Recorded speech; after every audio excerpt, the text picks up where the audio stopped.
What's very exciting is this weekend's upcoming journaling lab is journaling with watercolors, and I am no expert by any stretch of the imagination on using watercolors for fine art, but I am a journaling expert, and journaling with watercolors is one of my favorite ways to add interest and a pop of color and just some breakup to your regular journaling routine.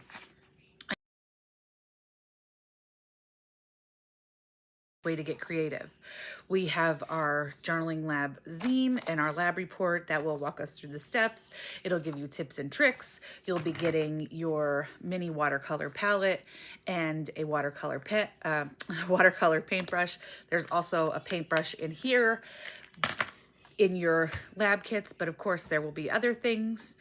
And one of the more exciting things that I'm excited about is I usually make a sticker sheet for the journaling lab, but this time I am going to be giving out blank sticker paper, and we are going to make our own watercolor stickers, which I think will be nice to do in between while we're waiting for pages to dry and what we're working on to dry. So if you are looking to get creative and you want to improve your journaling practice, come with us and join us at the journaling lab. See you there. I wanted to also go over some of the basics of watercolor in your journal. And this is the pen. Why do I keep calling it a pen? It's not a pen, it is a paintbrush, and it has a reservoir here, which you can put your water in and take it on the go. If you want to travel with it and have it empty, that way you won't have to worry about whether it spills or not. And then these are the bristles. So it's pretty nice, especially for watercolor in your journaling. We'll also be getting this palette so that we can sort of dilute the colors and see how they differ depending on the amount of water in there. This is a really neat object that I really like to use when I am journaling or when I am watercoloring in my journal out in the wild. It is a sponge, and when it is soaked, it's just enough to wipe the tip of your brush off. These are the watercolors, and there are 15 of them. I just wanted to get a small sampling of watercolors. If you don't like it, then you don't have a lot. But if you do like it, then you can always get another watercolor palette with colors that are specific to you that you really like or that are higher quality. But this is a good starter set. And it comes with the smaller paintbrush in there, which you may use or you don't have to. I got a couple different journals here so that you could see the different ways that watercolor will interact with paper, particularly regular paper that you use in your journal.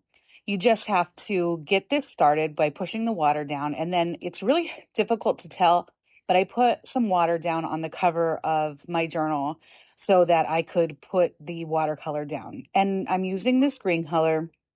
You can see the pigment is a lot lighter when we put it down than it is in the watercolor palette. However, as I move to the right here, you see that there is less water content and the color looks a lot more vibrant. So oftentimes, if you want a color to look more vibrant and pigmented, then you have to use a little bit less water. But if you're looking to do something like a page wash and you want it to look very light, then you would use a greater amount of water and really soak it. You can also layer it. Sometimes that's difficult on regular paper because it may go through the paper, but you have to give it a try. And I like to use the back of my journal just so that I don't have to worry about whether it rips the paper or it goes through or anything like that. This paper is actual watercolor appropriate paper. It's a higher density paper, and you can see how the watercolor looks different on that type of paper. I'm kind of partial to that green color. I do need to use some of the other pigments in this watercolor palette. This is what I thought was red, but turned out to be more of like a pink color, which is why it's a good idea to create like a swatch sheet for yourself so that you know exactly what the colors in the palette look like. I'm just swatching them on different types of paper so you can see how they display when you put them on different types of paper. This is a notebook that I got from Barnes & Noble, and I swatch here a few times and see how handy that sponge is. Imagine if I didn't have that. what would I wipe it off on? A paper towel, I guess, but it's nice that the sponge is also a little bit wet. And I can switch between colors without really dragging one color into another. And watercolors are great for fine detail if you have a good control over the amount of liquid that you have put on the brush or that you're using with your watercolors. It is somewhat difficult to manage due to the water content. Sometimes it just kind of slips around on the paper. So it's not something that you will be a professional at overnight. It will take time to develop, and you have to practice it. If you don't practice using your watercolors, then you will never get good at it. But you also don't need to be good at it to use them. So just keep that in mind. This is one more notebook with a definitely lighter kind of paper. And I wanted to just show you how the color looks on all of these different papers. And it's really quite amazing how just the amount of water, just the amount of sheen on the paper, the thickness of the paper, the thickness of the tip of your brush, how it all changes the way that your watercolor work looks. So try every type of paper out. If you necessarily don't like how it looks in your journal or on your journal paper, then get watercolor paper and do your watercoloring on that first before ripping it apart or cutting it up and putting it in your journal. There is no bleed through on this paper, even with the watercolors. The other thing about watercolors that makes them difficult to work with is the weighting. You have to wait for the watercolors to dry. You can blot them, but oftentimes, as you see, it becomes a little muddy and smeared even when you blot them. So you really have to be able to maybe multitask, do a couple different things at a time so that you don't go back too soon to your watercolor paint and lift it or smudge it. I like to use pen over my watercolor. I like to use them to draw.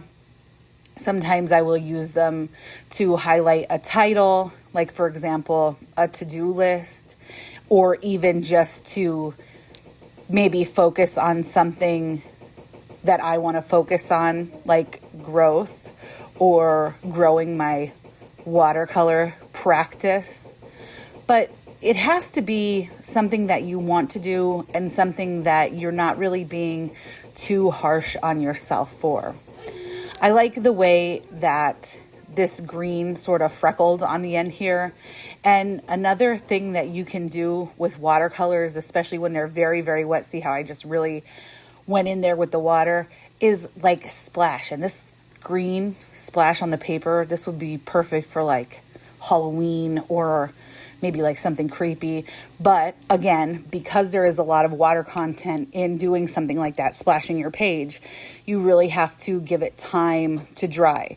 Even when you're drawing on watercolors, you have to give them time to dry or your pen will rip right through the paper. I really could give you all of the advice and show you all of the things that you could do with watercolor, but you won't really know if it's for you until you try it.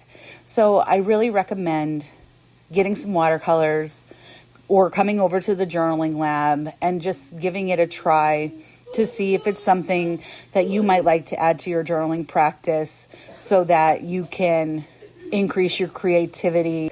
This is going to be coming in the journaling lab kit, and we will see you on Sunday.